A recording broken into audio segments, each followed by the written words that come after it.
Voilà. Okonzi ayebi po tokenda tipa ya direcab. To sala ba sit-in. To sali au moins plus de 10 ans sans paiement. Ministère wana mokonzi ayebi yango. Tokende plus de 30 ans. Le tika jamais comment le président oyaye a lobby que gratuité ya école ezala mais bako sakabiso même yé moko président au sortant a lobaki yango na ba campagne tout le monde ba TGV tout le monde ba biloko ebele mais tika la ko réaliser ta eloko moko te. Moi personnellement naba ningo yangai esika to sala to za na inquiétude parce que il faut président aye beloko moko ya na bateau bazongi ya kala na bateau wana bazongi ya kala moko na bango anyokoli biso makasi. Voilà, très chers internautes, un grand merci partout, dans tout le coin du monde. Vous qui êtes connectés sur Congo, toujours. Bienvenue encore sur votre belle émission Artida Wepe Samaka. Nangamoko Leya Yowa Étoile, autrement dit, la première dame de la presse. Voilà, la kitine siège vraiment, tout bon, mon boye, bibabi déjà, sangwana déjà, tamboli, le coin mon pépé, et koti partout dans le monde que gouvernement y a Congo, République démocratique, et Bimaki. Voilà, on a quitté vraiment sur le terrain, mais nini o population, azolinga meka koloba, nini o population, akolinga baki sa un plus pour na kosunga ba kontina biso par rapport au gouvernement, o ebimi yango na kiti a na base, topé na za vraiment en plein riz, ko ça la ba interview par rapport ya gouvernement o ebimaki déjà Binomo boyebi voilà nazana papa nanga aona opese déjà bonjour papa. Bonjour maman. Papa namoni bino awa botonje belé eza di à quoi? Bon, eza esengo to na fête. Toza en fait moi na sikabotami.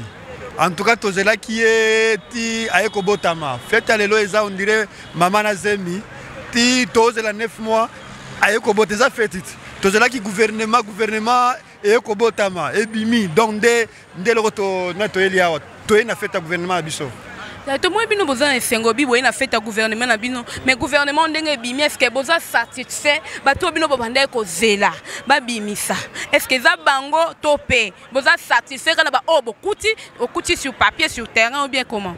Maman na biso que tout congolais a changé maloba. Ezala na kaya la muka ba apprécier gouvernement oyo. Ezala na kaya FCC ba apprécier ya cash ba indépendant mutunyoso tout à apprécier. En tout cas ça gouvernement moko boye en tout cas ça kito makasi donc ba respecter ba conditions ba pesa ki tozana ba personnes vivant avec handicap ba se retrouver tozana ba jeune ya ba 30 ans ba se retrouver donc ça dire ça gouvernement moko boye en tout cas mutunyoso tout il faut accepter nango pe mutunyoso accepter nango. Voilà, vous avez mon côté, papa baza moi mingi, Laetitia Ndonga la so kota musanga na zope papa mususu, baza moi mingi ba mekolobelaka sur gouvernement na biso oyo. Mais tobi bo sendenge dans ki papa lobi ba sepeli na gouvernement oyo bimi, ba sepeli donc nde ba sepeli bino mo boyo ka papa, impression eza nini na gouvernement oyo e uti ko bima déjà. Bon ngai na lingi koloba tango Fachi azalaki ye moko azo travailler. Pour considérer le gouvernement au Yakutaki a travaillé tout le monde n'enge basali banzela basali biloko ebele. Alors tango sikoyo ba ministre oyo babimi ministre aye bake ya kosala suivi ya musala oyo Fachi atikaki asala ngo malamu lokola nzela ya kisenso nde baloba continuité très bien.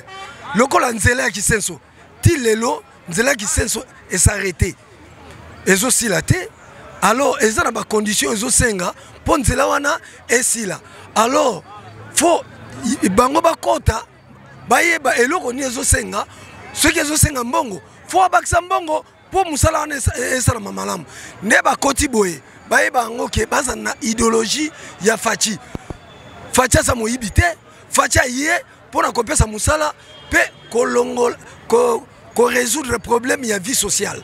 Alors na kati ya Congo to boyi batoyo bazoya pona moyibi to linyango te ete baza na idéologie ya président na biso Fachi po lokola ba comme ministre ba travailler très bien eza te soki bapesi ye chèque ya mbongo mpo apesa société ya construction ye azwi mbongo akati to ale yango wana bakokanga bango ekoza pas de pardon nasepeli na baministre na biso oyo ya cash ya cash nasepeli yango bon côté ya FCC namoni ndenge batie yango nasepeli mingi na ministre ya sport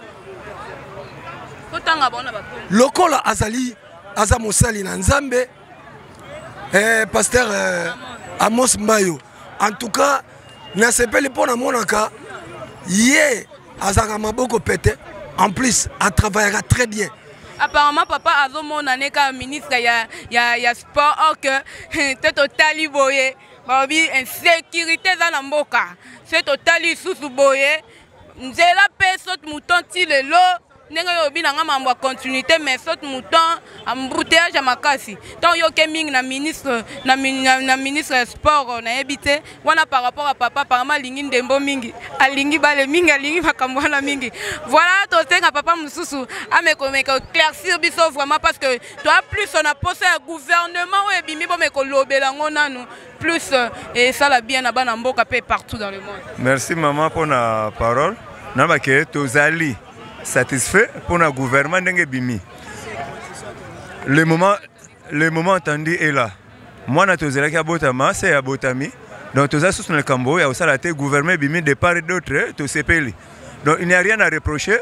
To pesa bango temps basala po siko to koloba mabe mutu ndenge nini pendant que na salite. Nan ba koti birote, nan ba salite to reprocher mutu te.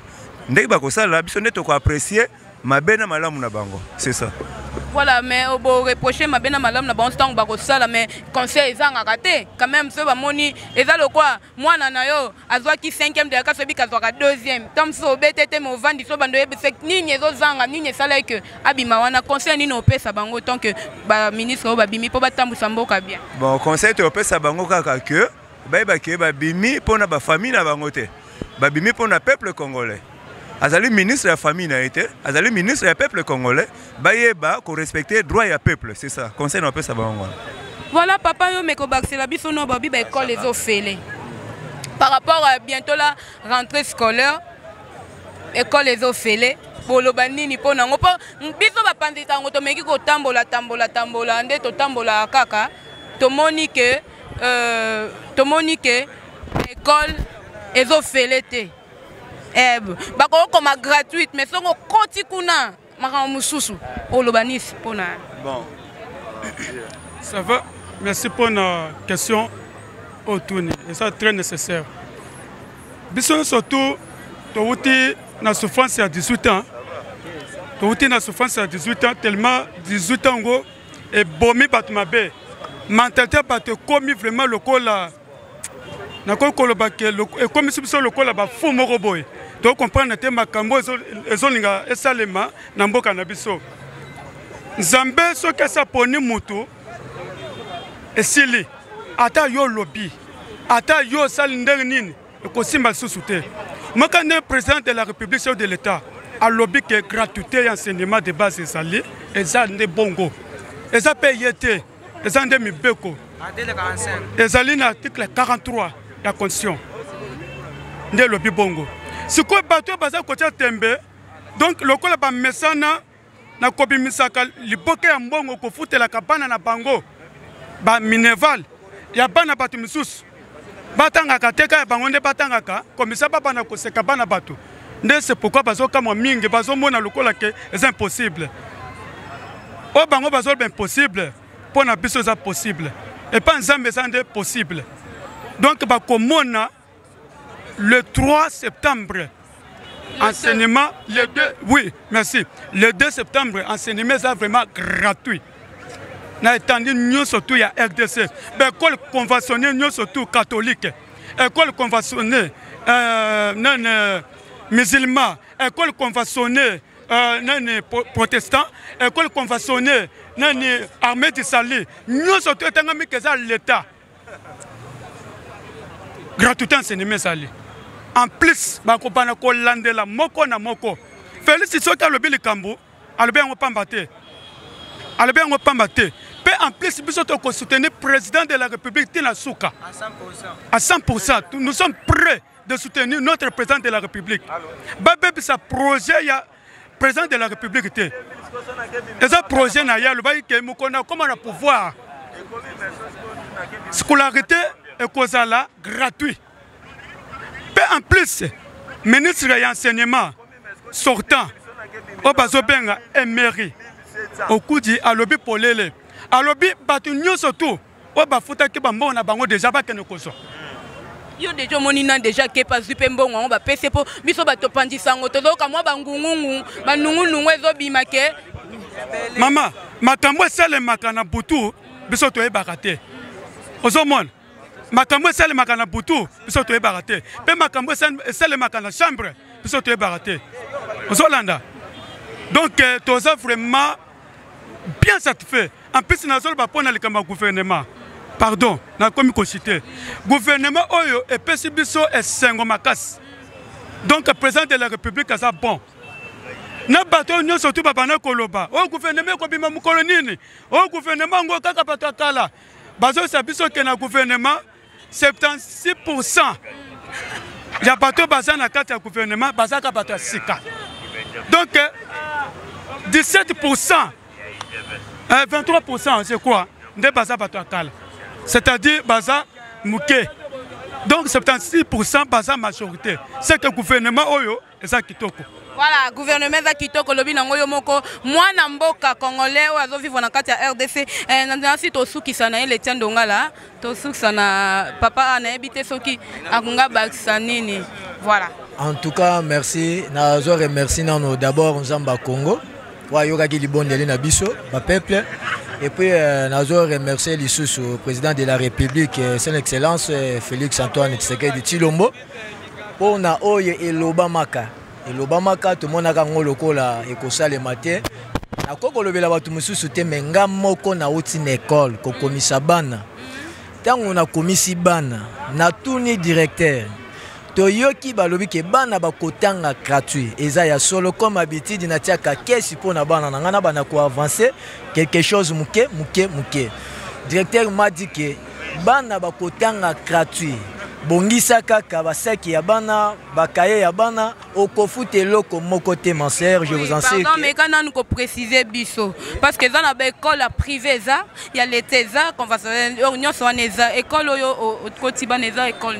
Bon école na kenda ki eza école eza pembeni nanga ezali école catholique mais na yebi na noté po na okaki balobaki pona école privée mais na yebi te na yebi ke lokola président bandi pona école catholique na yebi ke akosuki sape na école privée na yebi ke te bazongi selinga mbongo balobi bana bakotanga gratuit aujourd'hui na tongo lelo nde na kenda ko komisa bana balobi bana bakotanga gratuit mama bana bakotanga gratuit même bana na yo bakotanga gratuit bakofuta eloko mokote.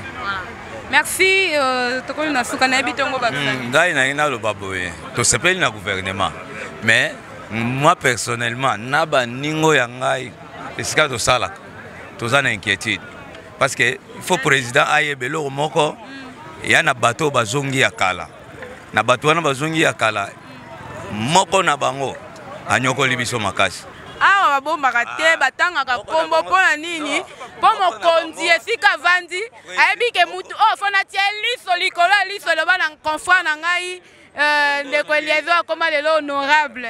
Voilà. Mokonzi ayebi mpo tokenda tipa ya direcab tosala basitine tosali au moins plus de 10 ans sans paiement ministère wana mokonzi ayebi yango. Donc tout ce pays, donc quelque part, tout ce pays libanda, mais pas une habitude c'est ngwezate. Mais tant que vous avez combattu mon compte, président Yebi. Voilà papa donc banga ne va l'ongwe musala les tata maman. Beaucoup misa image kako yo maloba oyo eza na ministère moko batu basala 10 ans bazora salaire te. Mais mutu wana bazongisi elisusu kana même ministère. Donc tout ça na esengote. Gouvernement mususu. Voilà, on a habité de Kongo Baksani. Bon, ngana bakisa, pona kopesa batu courage, gouvernement ebimi eza kitoko. Mo banga te misale komonana. Ba o bazaka na banyongo na bango na tanga kabila wana, boyeba te no bakofuta bino makambo nyonso ekozala lese ekozala kitoko kobanga te kolela pe te koya pe te kodeklare o bona bobo te kodeklare te ndeko nanga bakofuta bino bambongo wana makambo ekozala kitoko mpo mosala ekobunga. Voilà, merci. Oh là là. C'est comme ça ici avec le gens du Congo, donc tout le monde veut parler, tout le monde donne Gabi ça va. Parce que Congo vraiment c'est un côté voilà.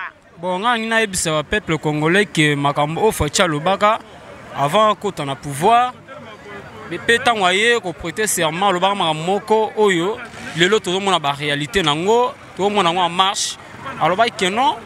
École école ekozala gratuite ina na Congo mobimba to somo nango salema mais ça na batu mususu bazoboya batu mususu ba résister par exemple na oto le kawana na école malula wa catholique wa awa limité oyo bazo résister kozong cela ba parents mbongo o ba pesa ba compte ya bana yango na lobela sikoyo mais tout ça na batu mususu oyo basi bazong cela bango ba mbongo na oto zana mwasi moko awa wana siège awa ala sibiso ba mbongo tu ko retirer na école catholique. Mais pour une école privée, nous avons gratuit, surtout l'école privée, en tout cas, surtout l'école privée. Là, j'appuie. Bakosala nyonso na kati na idéologie à chef de l'État. Soko boy que bana batanga gratuit une école na yo, wana école e kangama nango. On fait kangama. Fait kangama. Po muto kwesi mibe kwa na eza yote. Eza mokonzi ya mboka mobimba ya Congo alobi ke no fo bana batango fele ndenge alobi wana ndenge kotika la kosalema pe bato bazoboya bana batango fele baza bandoki amwe ke osala étranger soza congolais webi pasi ya mboka oyo ide wana eye ke no bana batango fele il faut sepela eza sengwa mutu nyonso mais soko zoboya ngo so faut zala ndoki Félix Tshisekedi aza lokola Jésus Christ. Jésus aya tango ye alobi ke no na ye ko longola te na ye ko bakisa te nga na ye kaka kokota na nzela wana pona ko bongisa makambo. Donc Fachi azo sala musala na ye bien to sepela musala o sala gouvernement en tout cas et sepel sibiso. Voilà, merci beaucoup. Merci en tout cas mtosuka na ozoye yo par rapport à Ngonga télé d'Angonga voilà. Oui. Question. Apparemment, on a besoin d'impression sur le gouvernement, sur les études, des présidents de la République, gratuité, tout ça. Nina Lobaboye. En tout cas, il y a un gouvernement au Ebimi, et un gouvernement Mokopo, qui déjà na Libanda Mboka, c'est la toute première fois au monde en Mboka, gouvernement Ebimi. Mais batu ya sika baza muke par rapport ya batu ya sika baza ebele par rapport ya batu akala. Alors pour nangai ba congolais bo s'encharner te bo silikate pour na yoki ba mususu na ba télévision bazolo bao président lobayi ke batu sika e batu akala ba kozonga te mais amoni bilo non ba bilongi wana o bazongisi wana pour na ngina rectifier moi place wana muke bilongi wana o ya sika o ya kala wana o bao wana bazongi wana baza bat oyoyo bateli compétence na bango ba travailler na bango bien yango no moni ba reprendre bango alors ba oyo o bomoni wana o balongé c'est que ba travailler ki mabe bo s'encharner te alors pona gratuité ya ba école nga na sepeli po to mona to ke ne plus de 30 ans le tikala jamais comme un président o ya ye alobi ke gratuité ya école ezala mais bako sakabiso même ye moko président au sortant alobaki yango na ba campagne tout monde ba TGV tout monde ba biloko ebele mais tikala ko réaliser ta eloko moko te mais tout monde ce que le président Fachi aye à lobby et tout monde ezo salima alors pour ngai na ba école nyonso so pour na école privée nga na do ser na président avant Sabango, bazala sikoyo na montant moko oyo ezake na ba privé na bango nyonso balanda o nyonso kozala ndero ya o wana seke ye moko na l'état bakutana ye moko Fachi en tout cas nazo remercier ba congolais nyonso place bino nyonso bozali ba nyonso bazolanda bozala l'aise président na biso azawana pona ko bongisa o nyonso zaki ya mabe bunu mo bozomo nazo mata ba avion nyonso neza pona bolamu na biso ba congolais. Merci. Merci beaucoup, on est arrivé à la fin de notre très belle émission. Artidar de Bomona, Kababi Congo, Fula Bango, Fulangenge. Voilà, Bolandi, intervention, il y a des Congolais, il y a des peuples, il y a des gouvernement sur gratuité au chef de l'État, par là, je dirais un grand merci à toi, mon boss, Banque mondiale. Exemple à suivre, Balobi, yon d'exemple. Exemple, Bakati, voilà. Un grand merci à toi, Junior Moabou, parce que derrière la caméra, il m'a filmé à l'élo.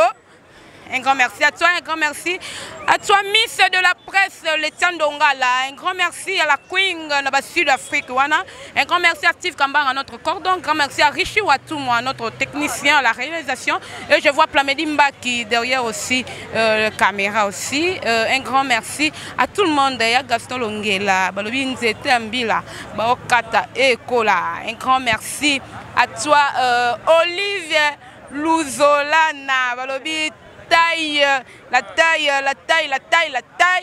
fille à taille catalogue, vraiment, ce Congo central, Voilà, toujours Congo Fula. Un grand merci à toi, Babi Youmela Nayo. Je t'aime beaucoup, ma chérie Oyebi. Un grand merci à tout le monde, sans oublier l'association de presse en ligne Appel Kona Mukuse. En tout cas, na lingi bino mingi. Bino mo bolandi ndenge ba tu ba lobby, ba impression ba tu ba sentiment ba tu conseil ba pesi na ba ministre o ba uti kokota siko na gouvernement, conseil aux population pesi bino. En tout cas, bo tiango na musala, bo meka conseil lango, pe ba ministre kala. Là, je tiens vraiment à vous, ya koyebisa bino que population a déclaré na ba ministre mususu oti lelo na ba compagnon na ba 10 mois impayé. Bango ba de 10 ans, excusez-moi, 10 ans impayés, bazo déclaré ba moni yo ozongi lisusu. Alors ndenge ozongi boyeba ke eloba nango honorable honorable oh là là honorable Nabiso Yonani oh là là tokomi wapi, voilà, émission tokomi wapi baka lisu likola lisu, voilà. Ndeko Eliezer, merci beaucoup.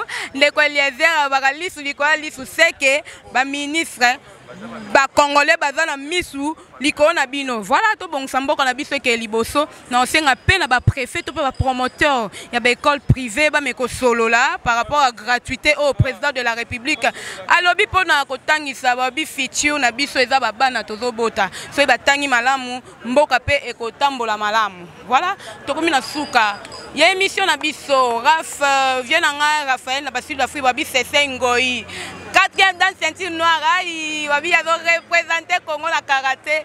Donc un grand merci à toi, Kuna Bassi d'Afrique. N'allez là bien fort. Première dame à Zapenda Mobimba. Voilà. Tokuta na biso na émission Ekoya Sima. Merci.